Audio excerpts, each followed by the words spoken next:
Yeah. You want to like him, but you can't. Are you listening? What? Are you listening? Did you bring me on this show to insult me? Yeah. That's what I'm saying. That's what I'm trying to say. Yeah. Hey, y'all don't want it with us, man. We straight gangsters over here. Straight man. gangsters.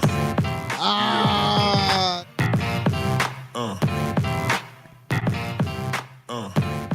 Yeah. Yeah, good morning and welcome back. You are listening to Scout Team Radio. We bring it to you hot and live each and every weekday morning, and it is a beautiful Monday. I am one of your gracious hosts. They call me Loudbeard. You are the most egotistical, self-deluded person I have ever met. I don't even know what that means. And the man on the other microphone, he is a great patriot. He's so patriotic, we should start calling him a great Apollo.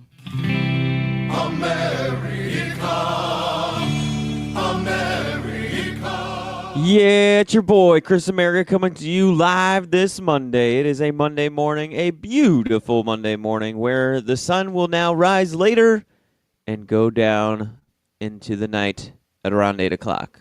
Loudbeard, and you do know what it means. You do know what it means to be the most egotistical, self-deluded beard on the entire planet. Yes, I do. I kind of do. You're correct. Man, I hate that spring forward. It's Nonsense. the worst time of year, man. I feel like I think I'm the only person that likes it when the sun goes down later. I hate losing or the earlier. hour. I hate losing the hour. That I really don't care about the sun coming up or coming down at any certain time You're of the like, day. just whatever, do whatever you want. Just Yeah, give but me don't my take sleep. my hour. Yeah, Yeah. exactly. We'll pay it back to you in the fall. It's too late then. It's too late. I don't get it. Yeah, just like I feel like it's starting to get too late for the Orlando Magic, Loudbeard. Oh, man. This is a roller coaster ride.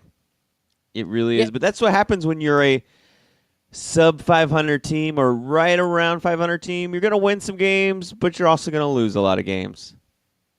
Yeah, the Orlando Magic have been a little disappointing since they finally made it up to that 8th seed spot. So you're thinking, okay, the momentum is coming. But, man, they're losing some bad games. Lost to the Grizzlies last night. No, not pretty, right? Coach gets ejected. Evan Fournier gets ejected. And this team just falls apart. I believe they didn't score any points in the last 6 minutes of this game, or at least no field goals. They basically handed the game over to the Grizzlies and said, here you go. We really don't want to make the playoffs. You do what you will with this. Here's a win for you. It was awful. Absolutely awful. Now, if Evan Fournier's name was, let's say, LeBron James or Kevin Durant or Draymond Green or, anybody of that sort, do you think he would have been ejected for what he did last night? No. It was pretty petty. Yeah, if there's one thing I cannot stand about NBA basketball is that the rules don't apply to the superstars, and you hear things like, oh, you got to earn that call, or you got to earn that foul. Like, wait, what? What do you mean I got to earn that foul? And why does this guy get to drive the lane hard and charge on people, and he doesn't get called fouls, but anybody else does? The NBA, with their rules, and I guess basketball in general, is just left up to too much discretion of the referees on the floor. Yeah, it really does. But it's kind of what it is there. I don't see it changing. I don't see it improving. I don't see it getting any better. And a guy like Evan Fournier, I mean, he's a veteran in the league at this point. He's got to do a little bit better not to get that called on him, to not hurt his team in that way. And I guess if you're right, if he was a Kevin Durant or if he was a Steph Curry or if he was a LeBron James, he's not getting thrown out for that. But still, he's got to do better. And the Orlando Magic have to do better. This is a team that could get its first playoff spot appearance in, 6-7 years? And it looks like they just don't care. They don't want it. And that is frustrating as a fan. And, what else is frustrating? If I was the fan of the Golden State Warriors and I saw my team lose to one of the worst teams in the league last night, that would be frustrating also, Chris America. What are you talking about? It's not frustrating to lose to the hottest team in the NBA right now. We've been talking about it for over a week. The Phoenix Suns are straight fire. I don't know what they're doing becoming straight fire after they've been mathematically eliminated from the playoffs, but they've been straight fire. Yeah, bad decisions right here. Suns are like, okay, now that we can't make the playoffs, pressure's off. Let's just go out there and play hard. Let's also not get the number 1 overall pick. Yeah, let's kill our draft opportunities here. And I don't know. Devin Booker, 37 points, 11 assists, 8 rebounds, just killing it out there. I mean, this guy's a superstar in the making, but where's he been all year, right? Like, he's had good games, but, I mean, this team, the way they're playing right now, they could have been a playoff contender if they played like this all year. But why do you play out like this? It doesn't make sense. You're right. They're just trying to kill any chance of getting a high draft pick. But the players, they just want to go out and prove themselves. Now, Klay Thompson comes out after the game. I want to get your thoughts on this. And he throws some shade on the fans at Golden State. He says, hey, fans, you don't have any energy. Like, we need your energy when we're at the Oracle. We need you to come out and support us better. And this loss last night, or this loss when they had it, it was last night, but Klay Thompson's giving the fans shade on not being the energetic crowd that they need to be. Do you think that's the right thing for him to come out and do? No, because the NBA, more than any other sports are catching up to the NBA. A little about 10, 15 years ago, the NBA decided they wanted a wine and cheese crowd. And so they've been building new arenas, putting in nicer seats, giving more amenities to the stadium, and therefore they can charge a whole lot more. And you don't have those loud, passionate fans anymore when you do that. You have the high-powered attorney who likes to stay professional and, keep himself, like on an even keel all the time. So he's not going to jump up out of his seat and scream and get loud and crank up the noise when you tell him to. He's going to sit there and sip on his wine and enjoy his brie that he got served to him, that got brought to his front row seat. And that's the crowd the NBA has priced themselves into. So I think NBA players either are going to have to learn to play with a less excited crowd or take less money and tell the owners to charge less money to the fans so they can bring back those loud, passionate, raucous fans that we all know and love. Yeah, but, I mean, he's coming out and saying they're lacking energy. Like, they've had energy in the past, but just this game they don't have any energy. And I think it's not fair to the fans. No, as it's far not. as it really isn't, because you're a team, you're the best team in the league. You've basically got 5 all-stars right here in your lineup, and you're losing to a bad team in the Phoenix Suns. Now, they're red hot, like you mentioned, and yeah, you aren't getting the same ruckus fans like you always have. You don't have these, like, just crazy loud stadiums. You have more of the even keel crowd, but I mean, if you go out and you pay money and you pay the amount of money like you're saying the NBA is charging for these tickets, and you're going to see Kevin Durant and Steph Curry and Klay Thompson and Draymond Green and Boogie Cousins, and you're thinking they're going to come out and put on a show, and they play flat and they don't do, I mean, really anything, then all of a sudden you're like, well, what am I getting excited about?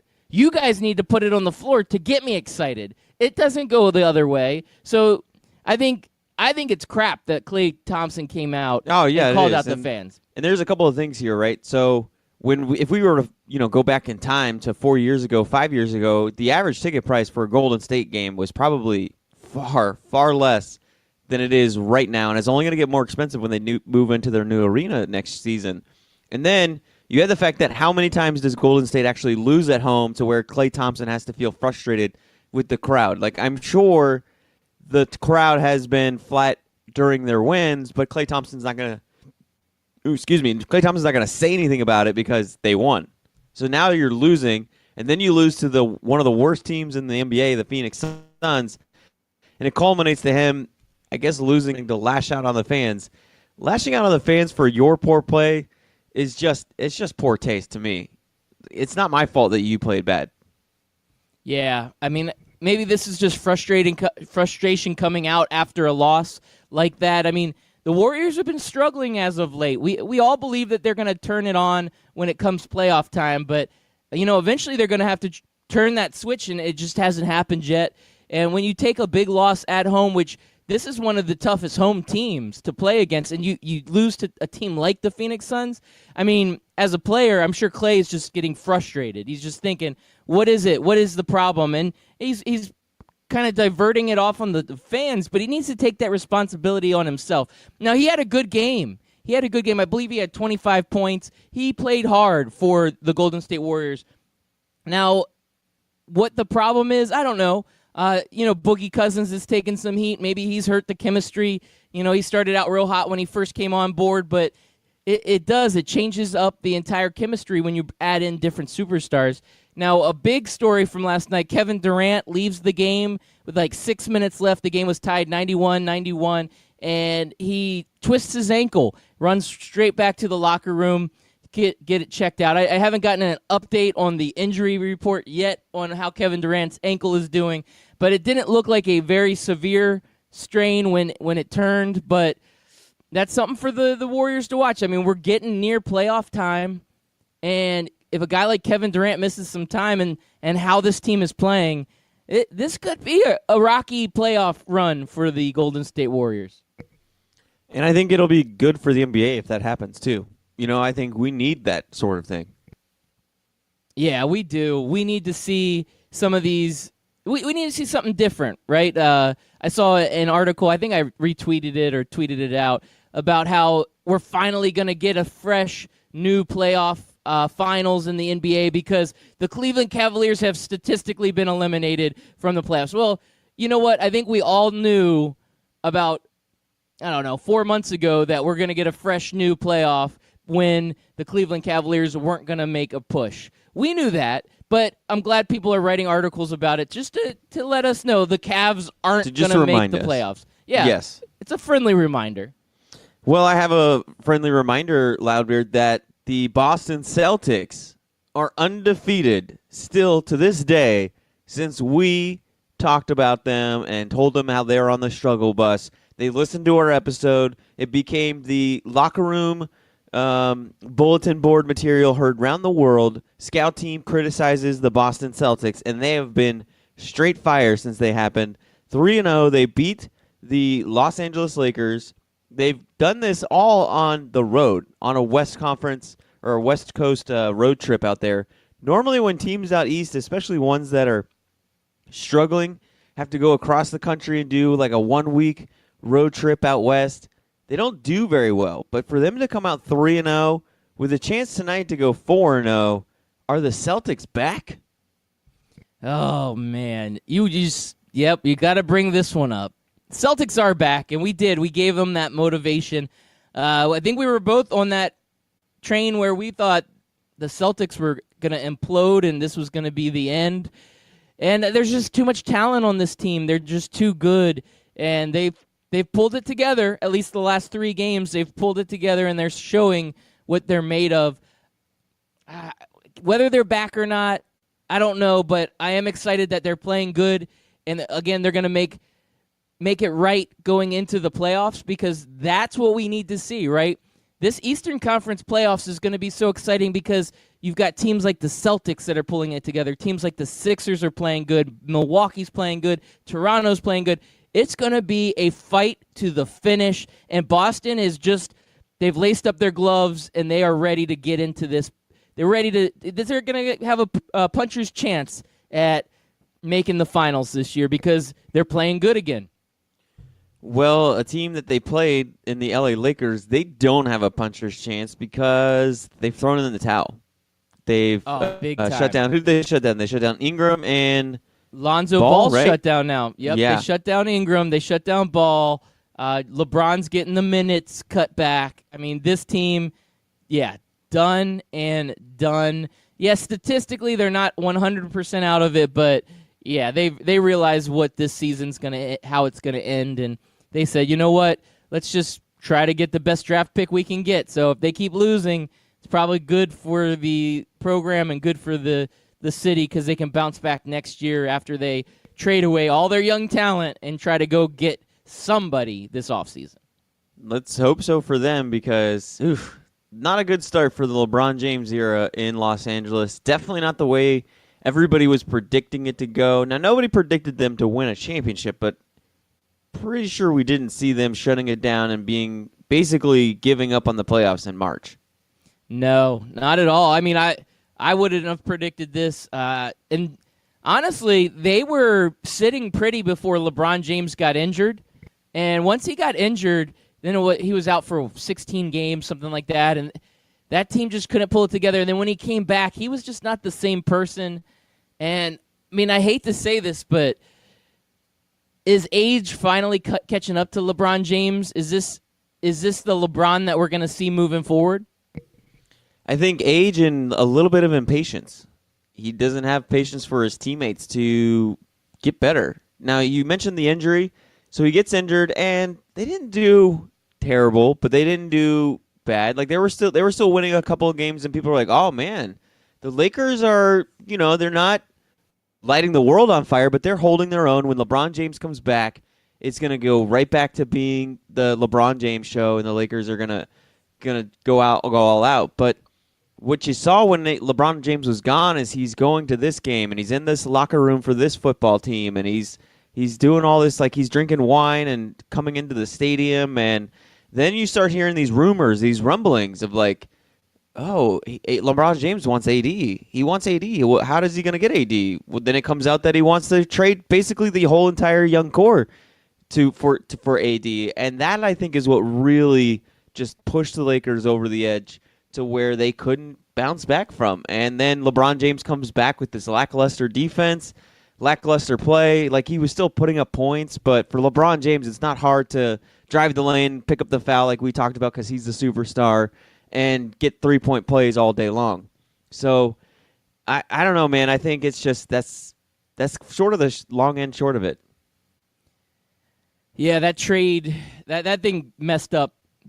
Two franchises basically done after that potential trade that never happened. New Orleans was done after that. LA was done after that. You're right. That was it. That broke it right there. I think if LeBron would have just come back from injury with none of the trade talks, none of just him being on the sideline, cheering on his teammates, being a good teammate, but instead he comes back and there's trade rumors. Is the coach going to get fired? What's the future of the Lakers? And if you're everybody else but LeBron James, you're sitting there thinking, like, what the hell am I doing here? Like, why am I here? Yeah, the entire roster was up for sale. And you're right, the coach, Luke Walton, a respected guy in the NBA. I mean, he was a player. He was on that Golden State coaching staff that he helped when Steve Kerr was out with the back and migraine and all those other issues that he had going on. And all of a sudden, he's a nobody, right? Well, it's like, okay, we can't wait to fire this guy. It's like the LeBron James effect. He's wreaked so much havoc on this organization that it just fell apart. So Magic Johnson has to go into damage control this offseason. He has to figure this out. He has to get this going, and whether it's redoing everything around LeBron James or sitting LeBron James down and saying, you're not going to do this to my franchise, one way or the other, Magic Johnson has to figure this out and get this organization back, because this isn't what the Lakers are about. Now, I think both of us are happy because we're not big Lakers fans where we're like, okay, it's okay to see a little bit of struggle in this organization. They've had so many great years, Kobe years, Magic Johnson years, Kareem Abdul-Jabbar years. Now it's time for them to take a break and have a few bad years. There's nothing wrong with that. But a guy like LeBron James, his whole legacy right now is like, okay, what are you doing? Like, what are you doing right now, LeBron? You look, it's a bad look for you.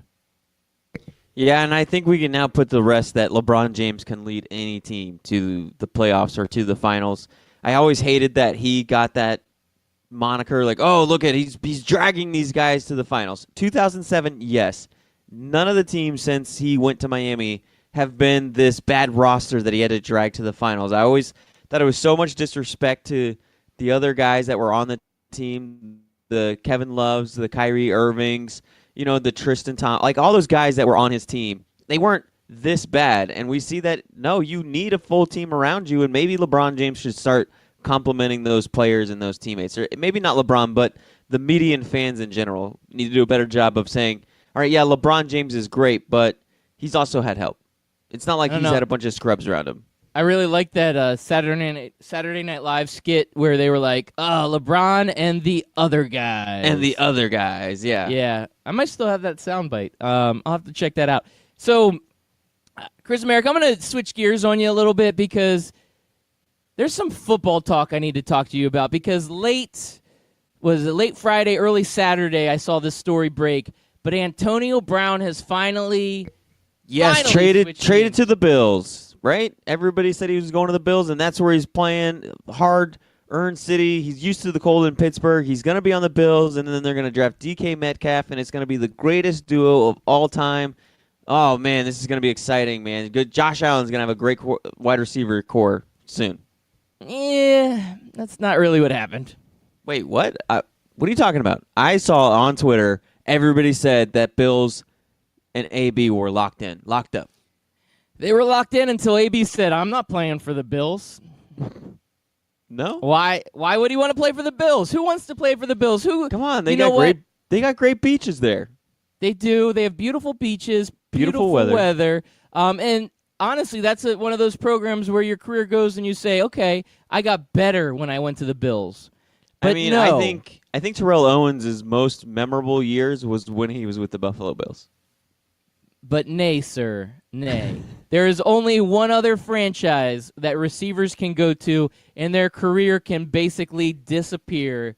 And what franchise would that be? Would it be one with a coach with a 10-year ridiculous $1 million contract? Would it be a franchise where a guy like Randy Moss went from being the best receiver in the league with the Minnesota Vikings, going to this franchise, disappearing, and then coming back and being the best receiver in the league for the New England Patriots? I just can't remember what the name of this franchise is. It's I don't know what city they're playing in right now. It's up in the air. But is it the Las Raiders. Vegas Raiders? Oakland Raiders, the LA Raiders, I don't know. I don't know what city they're at, but they are the Raiders, right? They still have that really tough, we're the Raiders attitude.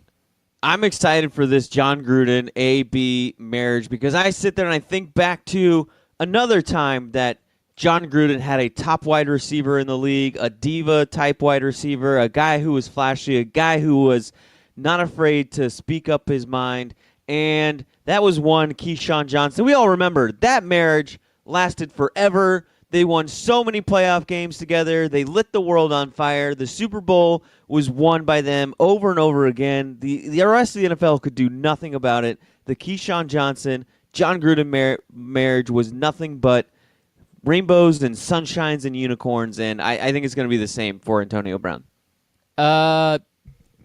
Sure. Yeah. That's exactly how I remember it. Yeah. It went exactly like that, didn't it, Loudbeard? Well, actually, it kind of didn't go too well. But this time around, it's going to be different. This time around, it's going to be different. Right. Because John Gruden's a better man now, right? He's older, he's more mature, he's wiser. He definitely doesn't say anything ridiculous like Nathan Peterman is the best quarterback in this draft. He would never say something ridiculous right that. No, those words never would have come out of his mouth. Well, never. Well, maybe. But now he's got a big-time wide receiver. I keep seeing how this is a great fit out there in the world. A lot of analysts, a lot of articles, a lot of social media. People super excited. Yes, it was a good deal for Antonio Brown because he's getting paid a bunch of money. Yep. And the Raiders didn't have to give up a truckload of first-round picks, right? They gave up a third and a sixth. That's not a bad deal for a big-time number one wide receiver for the Raiders. Right. So and that he gets seems to be like a good deal. Yeah, and he gets to be the star receiver that he wants. A lot of people assume that Juju Schuster-Smith was, or is it Juju Smith-Schuster? I never remember which one goes first. But Juju, he was kind of stealing a little bit of AB's thunder, was he not? And a lot of people assume that was making AB a little uncomfortable. And so he won't have any of that out in Oakland. Yeah, he's got nothing to worry about out there because I don't even know if I can name a wide receiver at this point They traded Wasn't Amari. there- Yeah, Amari was gone. Wasn't there one point where who was that guy from Green Bay that went over there? Jordy Nelson went out Jordy there, and then he Nelson. retired after like 5 games. Because he completely disappeared. Because John remember- Gruden takes star wide receivers that are, Yeah. aging and really does well with them. I remember when Jordy left and the Packers said farewell, all the Green Bay fans and Aaron Rodgers, I think, at some point vocalized like, oh, they can't do this. Yeah. That was a good move by Green Bay. Yeah. Unless it's just that Oakland curse. Yeah, John Gruden Curses wide receivers.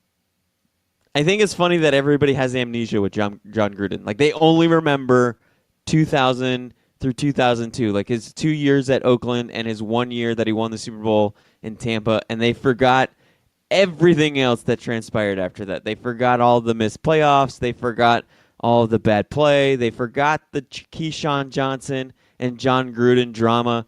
Because if I were to compare AB to any player that John Gruden has coached, Keyshawn is it. Yeah, that's a great comparison, and it is. It's diva to diva right there. And John Gruden, maybe he's learned his lesson. Maybe he's learned how to control a diva wide receiver, but can anybody really control a diva like AB? Not at this point, I don't think.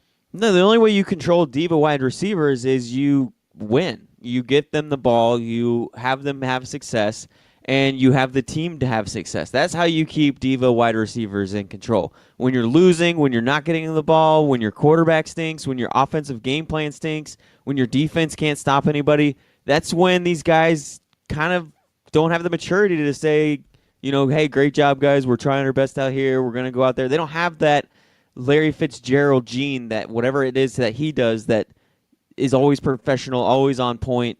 They just, for some reason, they kind of implode emotionally. And I hate saying that about wide receivers because other players do this too. Quarterbacks do this and stuff. But for some reason, wide receivers are the ones that get the diva moniker. Yeah, and I remember a guy like Des Bryant on the Cowboys where they would always say, like, get him started early and often. Once you get him the ball to him a few times, he'll really start lighting it up. Like, well, when he doesn't get thrown to in the first quarter, all of a sudden he pouts the rest of the game. Yeah, that's what pretty these much. wide receivers do. Yeah. This is how it's become in the NFL, and it's some of them are professional. You bring up Larry Fitzgerald. He's like one of the guys that I think we can all look at and say, the dude's had 20 different quarterbacks, and he has been great no matter what. It doesn't matter if they're down, they're up, if it's first quarter, fourth quarter. The guy comes out and plays hard every down, every time. Yeah, he should be the one that has been demanding a trade the last 3 or 4 years. I mean, seriously, look what he's been given. I mean, Kurt Warner's the only real good quarterback that has been put around him, and the rest of the time... Him and Carson Palmer had an okay. I mean, they made it to the NFC Championship game whenever they played the Panthers. Whenever the Panthers won the Super Bowl, I think it was 2015, so that's going on 4 years now. They did okay. They made it to the NFC Championship, and then they got blown out. But, yeah. That's a good point. Carson Palmer, but it wasn't he as was good always as a Kurt good Warner. but not great. Yeah. Yeah. And I think they had to give up a couple first-round picks to get him from Oakland or something. Or maybe Oakland gave up first-round picks. Like, Carson Palmer was around. That guy got around. Just He saying. gets around, round. I get around. Yeah, so I think wide receivers, they do get a bad rap as a whole because I think there are more professional, locked-in wide receivers than there are divas. Like, there's probably, at any given year, there's probably 2 to 4 different divas, I think, in the league, depending on the year. But for the most part, most wide receivers are not head cases. Okay, well, speaking of good wide receivers, the Bucks are shopping Deshaun Jackson. Okay. And he's a semi-diva. Head case. Yeah. Semi. No, Well, he's a because big-time diva. now his talent's not there, and so it's not there like it was 6 years ago. So I feel like when he becomes a diva, nobody pays attention because nobody cares about players that don't do well, right? We don't really talk about those guys.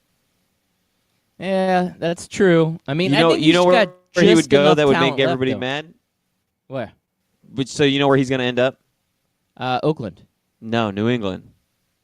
Oh yeah, and he'll have the best year of his career. And he'll have the best year of his career. You won't hear any of that diva stuff, and they'll win the Super Bowl. Are we overselling New England, though. I feel like anytime there's a guy with some sort of problem, we're like, oh, he just needs to go to New England. It'll fix everything.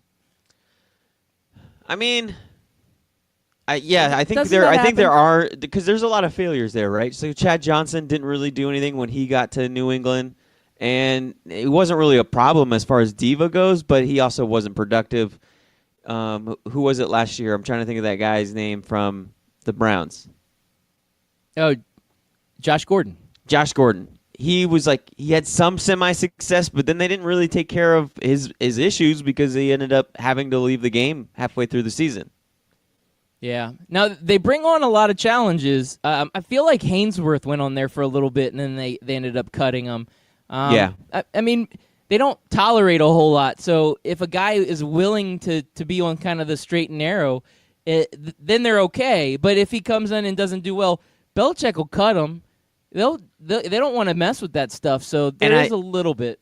And I think that's what goes into why we don't really notice the bad stories, because they absorb the bad story. Right, by they winning disappear. playoff games, by winning Super Bowls. Like, you're like, oh, that's right, Josh Gordon was on the New England Patriots. Oh, well, they won the Super Bowl. Who cares? Yeah. Good point. Now, if it was like they cut Josh Gordon and then they missed the playoffs because of low offensive production, then that's when you bring up the storylines of, oh, Josh Gordon was a head case. They should have never signed him. He cost them the playoffs, or he cost them the Super Bowl. But that's not what New England does. They absorb the shock of, you just cut one of the best wide receivers in the league, and yet you didn't miss a beat. You still went to the Super Bowl, and you still won. Every time. Now, I have another football question for you, Chris America. I'm ready to hear it. Did on the the Florida other side of State this. Seminoles do just enough in this offseason to become the best team in the state of Florida? We'll find out next.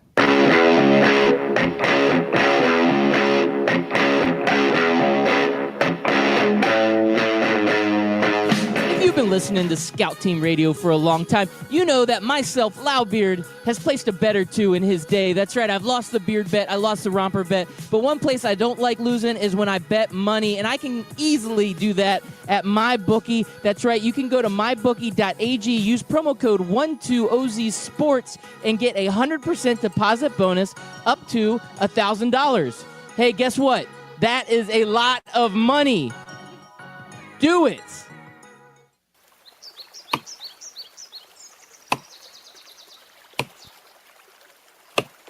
When I'm working hard, I build up a thirst for sports. That's when I grab a cold 12-ounce sports radio.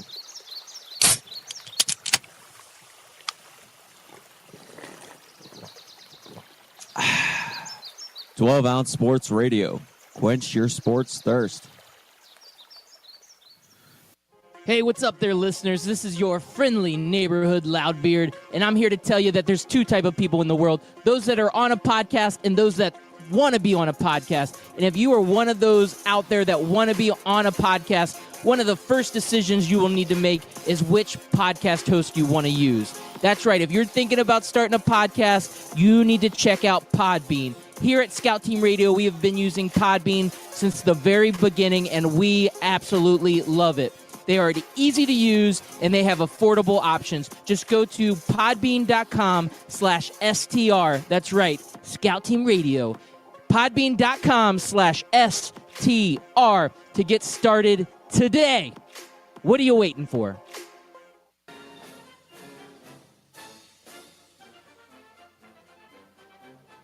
Hey everybody, it's your favorite Patriot, Chris America, and I want you to listen every single weekday, Monday through Friday, 6 a.m. to 7 a.m., and on replays from 11 a.m. to noon of Scout Team Sports. Listen, George Washington did not cross over the ocean blue in 1492 to defeat the Nazis, so you can listen to the same tired national clickbait sports stories. So once again, tune in to us every single morning, 6 a.m. to 7 a.m., and then we replay from 11 to noon. I will see you there, and God bless America.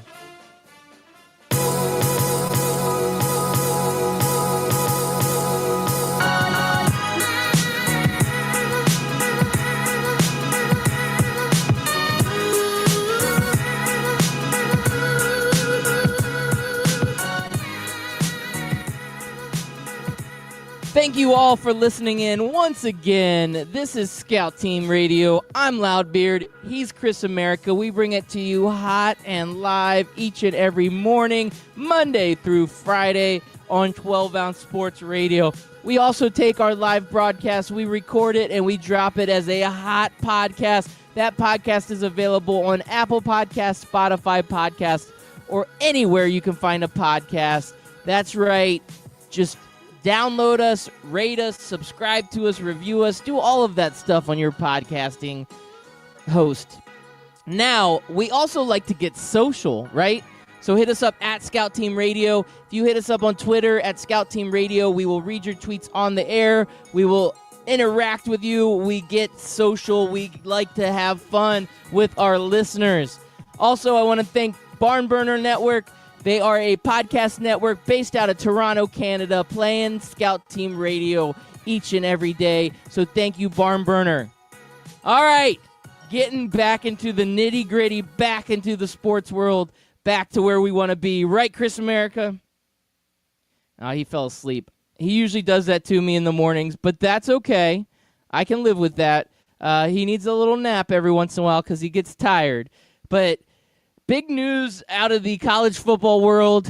It looks like the Florida State Seminoles have picked up a graduate transfer. Wisconsin's quarterback, Alex Hornibrook. He transfers to Florida State. This guy's got a lot of experience, a lot of games under his belt, and now he will come in and compete. He will compete right away with Blackman as the starting quarterback for the Florida State Seminoles. So the Seminoles make a big move. This is a power move in college football, and they are trying to stay relevant. But I don't know if it's enough because there are other teams in the state of Florida right now that are hot. You have got UCF. You've got the University of Florida. You have got FIU. You have got all of these great teams. Maybe not FIU, but You got Lane Kiffin at FAU. FAU, you got Lane Kiffin. That's right. You got Miami. They're always back. But this move, bringing over Alex Hornibrook from the Wisconsin Badgers, do you think this will help Florida State this season? Is Hornibrook an offensive lineman? No. Then no. They're done. They're done. You're right. I mean, the story for me has been this whole entire time, and it's not even just hating on them. If you don't have an offensive line to block for your quarterback, I don't care if you put Tom Brady back there. If they said Tom Brady gets to play for the Florida State Seminoles, I'd still be like, well, looks like Tom Brady's going to have to up his insurance policy because he's about to get hurt. Yeah, man. I don't get it. You've been saying it. Why has this need not been addressed? Yes, they do need a quarterback because we know that DeAndre Francois has been released from the program after all of his shenanigans, and they do need a quarterback, but a quarterback is never going to be successful if you cannot protect him, and that is right now the biggest problem there. Now, and it wasn't even that they didn't get good offensive linemen. It's just they didn't get any offensive linemen. Sometimes the best thing about an offensive line is having depth. You don't just need good offensive linemen blocking, but you need bodies behind them so that they can get a rest, so that if they get dinged up a little bit, you can, have them out for a few plays or even a couple of games and then bring them back in fully healthy and ready to go instead of being like, well, I know your leg is broken, but we got nobody else, so get back out there. Well, I'm going to tell you right now, this is the insider secret, Chris America. You need to listen up because there is one coach out there that has figured this out. Who's that? That is one, Steve Spurrier. So Willie Taggart needs to take notes from Steve Spurrier because Steve Spurrier is a legend, and he knows how to build a football program. And what is his record now in the Alliance? It's much better than everybody else. I can't remember what it was. Do you remember what their record is? Well, here's the thing, is Florida State played 12 games last year, and Steve Spurrier's played 5. So they ended up with the exact same amount of wins. Would that be 5?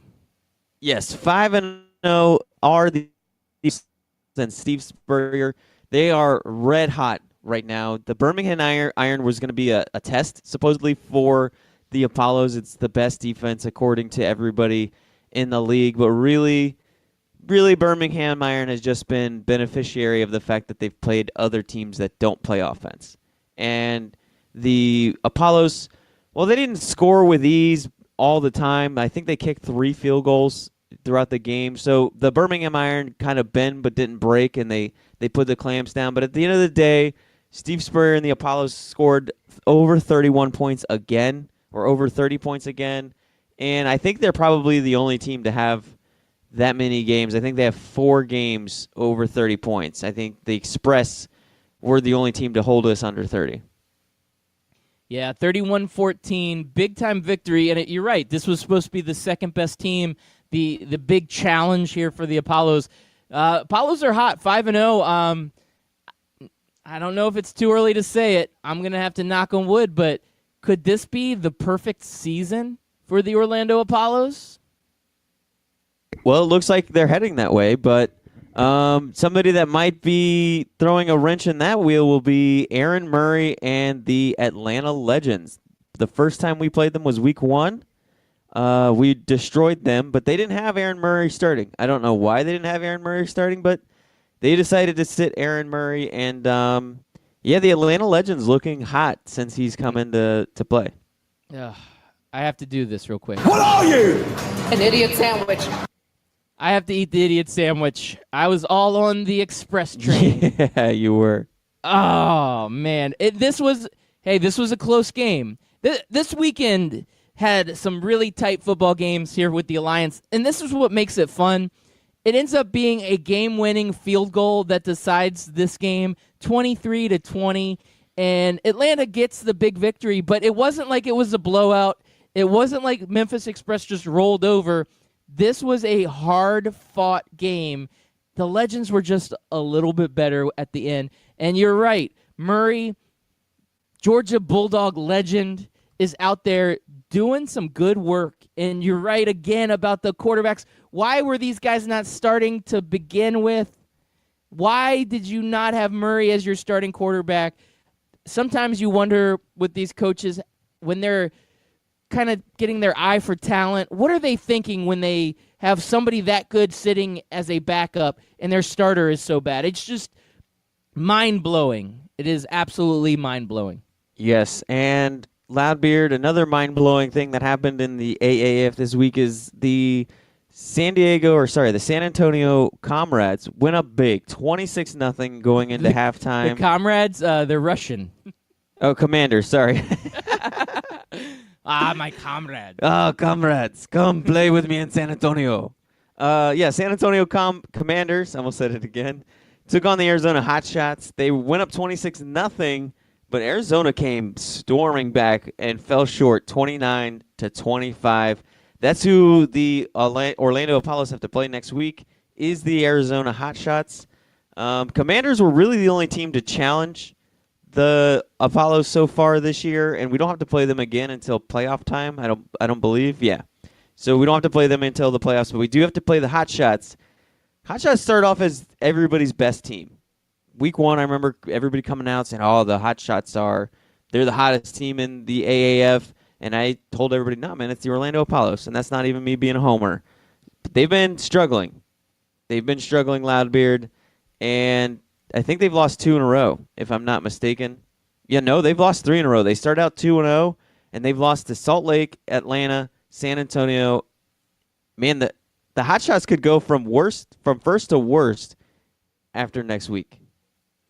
Yeah, the Hotshots have this electric offense, and you can see it with that comeback. They make this rally. They can score a lot of points, but they also disappear at times. So it's a very hot and cold a team that you can't survive that way. You need consistency, and they're just not a very consistent team.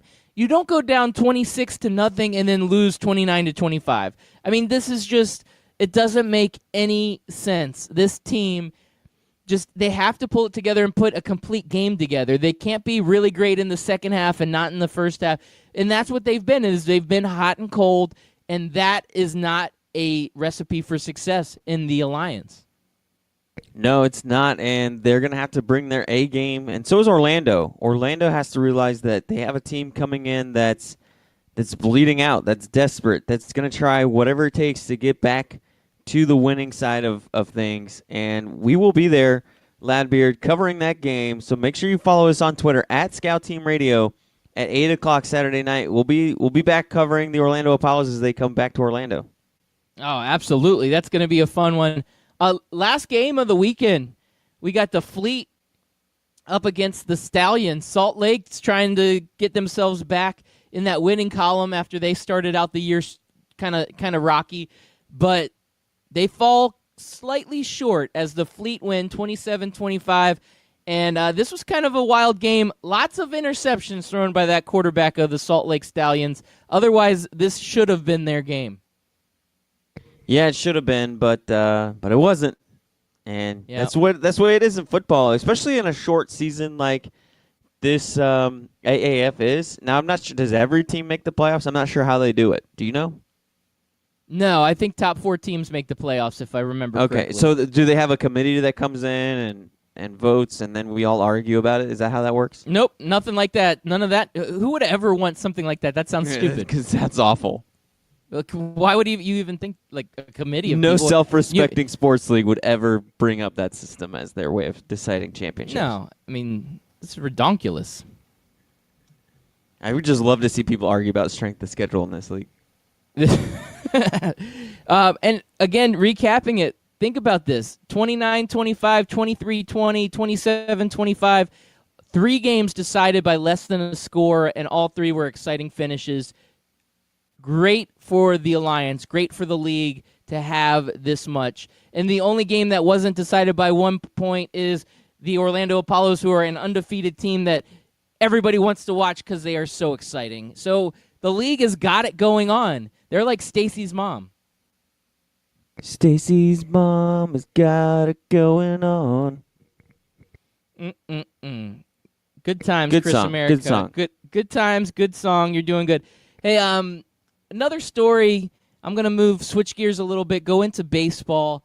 I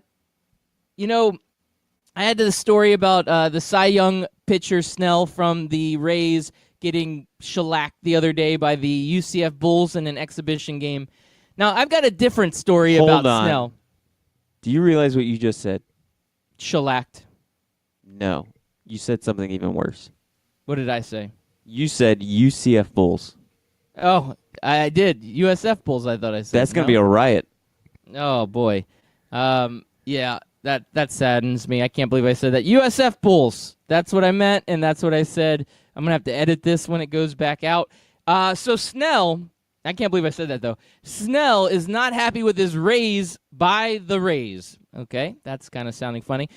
He will only make $573,700, which sounds like a lot in normal people world, but in baseball terms, when you are a Cy Young pitcher, that is not that much money because that is only a tick higher than what the minimum is.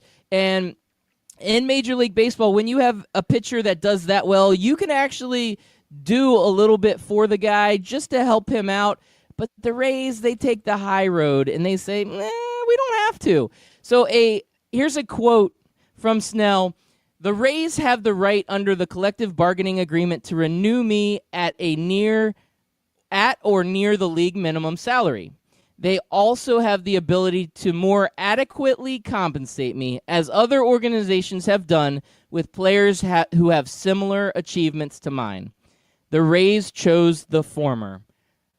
Bad look for the Rays?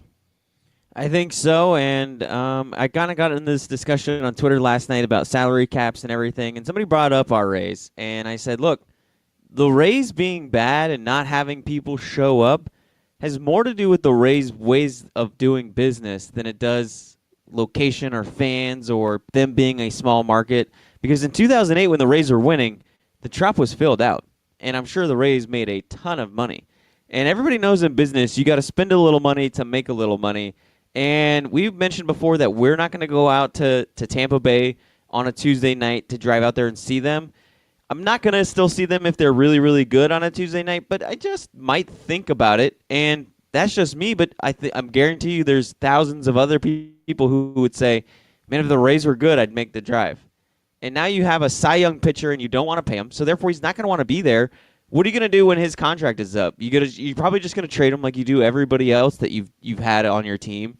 And when you're constantly having turnover and turnover and turnover of players, it's hard to get behind a team like that. And then when you're not making the playoffs, it makes it even harder.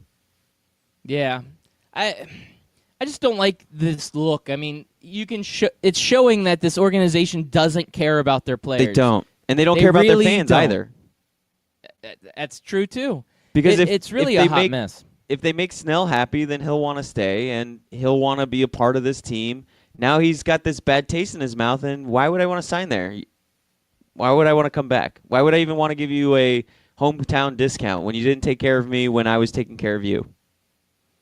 Yeah, no, not good. Not good. All right, well, we got 5 minutes left. I guess I can talk a minute about golf. That's your favorite sport. Yeah, But- who won this past weekend? Francesco Molinari. Oh, the big name guy. Yep, he's an Italian. Now, he had a major win under his belt a couple years back, so he is a known name, but not a big-time name. It wasn't Rory, who was competitive, and there at the end, I think he ended up finishing sixth, maybe fourth or sixth overall. I can't remember which one, but Molinari ends up with a huge final round, 64, to claim the Arnold Palmer Invitational here locally. Yep, great tournament, and this guy thunders back. He started early on the final day because he wasn't near the lead, but because he had such a big final round, he takes the championship here, or the Arnold Palmer Invitational. He takes it. Now, side news in golf, it looks like Tiger Woods is on track to be back for the Players' Championship. Everybody loves a good Tiger update. It's funny because diehard golf fans are kind of over Tiger Woods. They're just tired of hearing about him because all he is like a news circus with the media. And, yeah, I just got to mention it because I'm part of the media now. This is the circus. Tiger Woods could be back, even though he had to withdraw from the Arnold Palmer Invitational. He could be back for the Players' Championship. Well, if golf wants to go the way of NASCAR, then they should get rid of Tiger Woods. But right now, Tiger Woods keeps golf in the news. I just asked you who won the golf tournament this past weekend, and because I didn't know. I would have to look that up, and I guarantee you I'm in the majority, a vast majority at that, who feel that way. The golf heads, the guys that really love golf, they know. But that's a very small minority in this country, and if Tiger Woods would have been at the tournament and he would have won this weekend, we all would have. We would have led with that story. We would have. Now, you're talking about tournaments. The tournament that people are aware of is the March Madness NCAA tournament, and we are getting close, Chris America. And we have some small teams finally getting their opportunity to make this tournament, aren't we? Yeah, we had a few smaller conference tournaments this weekend. So a bunch of teams that won those punched their tickets. And now we're going to see the conference tournaments of the bigger schools or the bigger conference tournaments start punching in their tickets this weekend. March Madness starts this weekend with all the conference tournaments, and you got some teams on the bubble that need to make a big-time push throughout these tournaments to make it, or they're going to be playing in the NIT. My Florida Gators being one of them. They need this late push, or they're going to be playing in the NIT this year. Yeah, it's not looking good for the Gators. I do want to say congratulations to schools like Bradley, like Liberty, like Gardner-Webb. These are some of these smaller schools that are now in the tournament because they had won. And it's good seeing this because any of those teams could be that Cinderella story. That's the big thing with March Madness, right? Which no-name school is going to make a run? Is it a team like Gardner-Webb that I've never even heard of?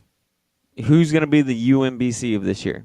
Exactly. What was the one with the old like nun lady that was supporting them? That was Loyola Chicago.